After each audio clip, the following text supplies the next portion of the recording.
Hello friends. So it's been a while since we have last seen each other. It's been around 2 months already. Time has flown by and all we can do is accept it and do our best with it. Now with this being said, the first reason that I didn't post for so long is because the camera broke down and I just managed to fix it today, or better said, my dad managed to fix it. And the second reason, perhaps the most important one, is that this YouTube project is not the main one that I'm trying to build at this time, so recording these videos to document my journey kinda slept into the background. But now we are back, and we're back like we never really left. So, if I'm not mistaken, I left you saying that I was developing a company that builds apps for educational for online education, so for online coaches, which was called Didaskalos. And I probably stopped developing it around the time I told you that I began, because I just realized how hard it was to find a client for such a product, like an online app that was supposed to be their main platform, etc., etc.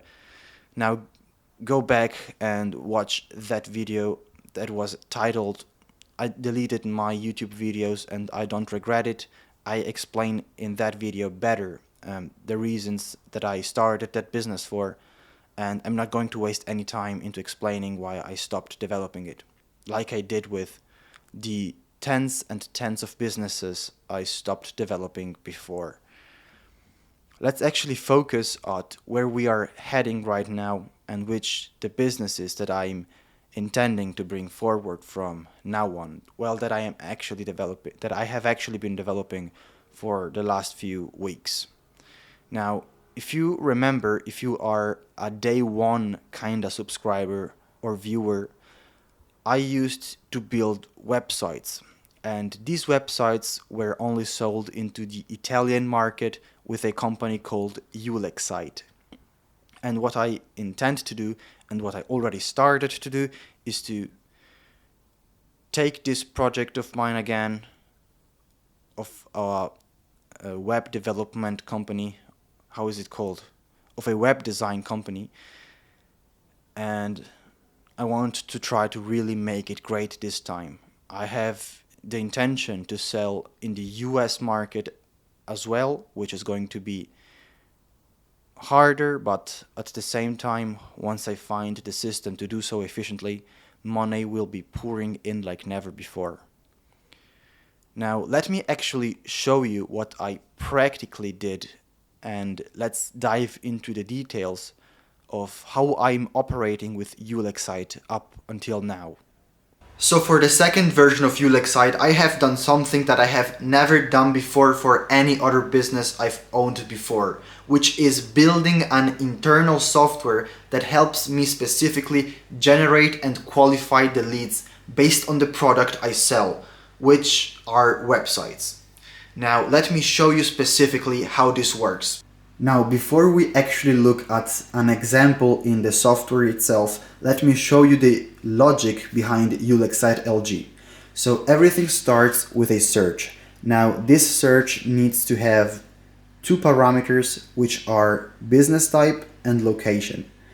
So, for example, I'm going to pick plumber New York. Then this is going to generate us results, and in each of these results, there's going to be the name of a business and right under it, its specific website. Then what I do is I check whether the websites are good or bad. If I don't like them and I feel like I can do a much better job, I click on a button that looks up for a decision maker's email. Now, it means that it doesn't check for general inboxes like helloplumbernewyork.com, but it actually searches for someone that can tell me yes, I'm interested, or no, I'm not. Because if we send to general inboxes, no one is going to care about it. Then once I try to look up for an email, the result could be false or it could be true, meaning we can find the email or the software may not be able to do so. If it's not able to do so, those leads just go in the cold calling list, because I cannot outreach to them in any other way but by calling them. Well, I could try to text them, but I have tried to do so in the American market and the outcome is really not that great. I wouldn't suggest you to do so, it's just wasted time. But if the outcome of looking up for decision maker's email is true, the process continues. And what happens is that the software automatically takes a screenshot of that website that I have categorized as bad, and it throws it into an AI that generates a message tailored specifically on the weaknesses of that website. So for example, if it was a outdated website, it would first of all generate a personalized icebreaker, like say something specific about that business, which shows that I have done some actual research and it's not just a template that I'm using for every company. Then it's going to generate and attack through the message a specific point. As I said, for example, the fact that it might be outdated, and then puts it into an email campaign, which auto sends the email, and at the end of the day, it generates replies that are supposed to end up in booked calls, which is money for us. Now, it may sound a little bit complicated, but now we're going to look at an actual example in the software itself. So it's going to be much clearer and it's a very fast process as well. Okay, so once I log into ULEX-ITLG, there is this dashboard which asks me whether I want to go into the US or the IT version. The only difference between the two is that the US version generates an email, because that's the outreach channel that we use, while the Italian version uses WhatsApp, which is much more efficient in Italy. Now let me show you an example with the US version. So new search, business type, let's go HVAC, location Denver.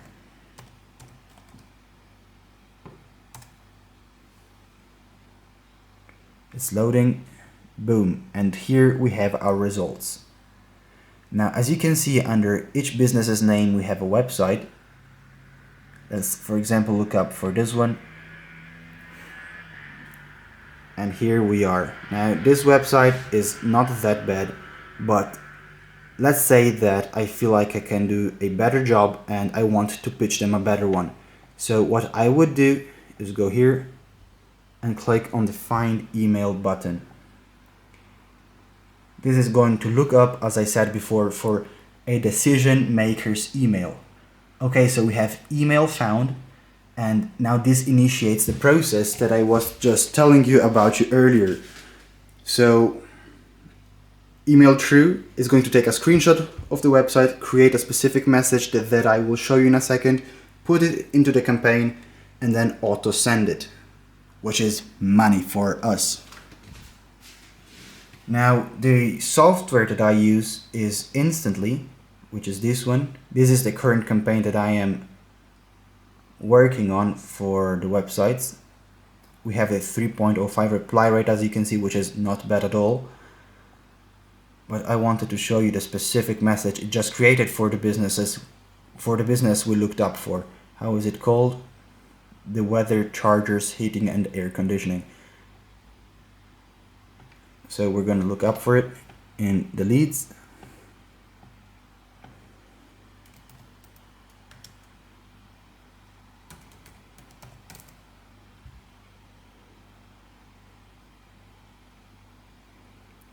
So here it is. As you can see, we found the email at theweatherchangers.com. So we have the decision maker's email and a personalized email. It goes like, hey, this is Samuel. Congrats on the Small Business of the Year award. That's a solid accomplishment. Your site has the credentials and the team photo, but it feels a bit cluttered and generic. Okay, so now it generated the message based on the weaknesses that it was able to find on their website. As you can see, also the icebreaker was personalized. We complimented them about something specific, so the business owner actually feels like I did some research, but truth is that everything was automated. Now, this is how intended to proceed just until a couple of days ago, where I took a decision that I'm just going to explain you in a second, which is based on the second list that we haven't talked much about, the cold calling list. So as you can see, these are all the results of businesses that I wasn't able to find an email for, but that I feel like I can pitch them a better website to, or that don't even have one, because there's actually a lot of businesses that are completely missing the website. Now, I don't feel confident at all to start cold calling, especially in English, but I think it's about time to do so. I'm kinda disappointed lately, and with lately I mean about the last year that I've had in business, because everything feels so slow. And I know that I can be much faster in building one, like I did with my dog sitting business, which I managed within months to really make successful. And I think I need to skip the text part, sending emails, and all of this stuff that is actually just procrastinating because I feel too uncomfortable to actually call these people. Now, sending emails and email campaigns can actually be useful if I bulk research emails and then send them out to thousands of people, but to do so manually it takes me a lot of time, because I have to go and check each website one by one, think about whether I can do something better or not, and you just saw the process is not really the fastest thing. So fuck that. I want clients, I want to go fast, so I have to start cold calling. And on the Italian side, I'm going to keep sending out WhatsApp outreaches because they've worked before. I've closed clients by using them, so it wouldn't be that wise to completely stop doing it unless cold calling really doesn't boost the amount of calls that I can book, and as a consequence websites that I can sell. But we're going to find out soon which is the way to go. What I do know now is that I have to stop seeking for comfort when I'm outreaching. Let's call, stop the bullshit with emails and so on and so forth, and to document the feelings that will be flowing through my body as I do so. I will record cold calling sessions and perhaps even go live while trying to outreach this way. It's going to be very interesting also for myself, because doing something uncomfortable builds character like nothing else, which also incentivizes me to start doing it. Now, I did cold call a couple of times, but in Italian, which is very different for the confidence that I have while doing it. And without further ado, make sure to lock in if you're not already. Focus. Gold is on the other side of comfort. Let's get it together, and subscribe so you don't miss the future content.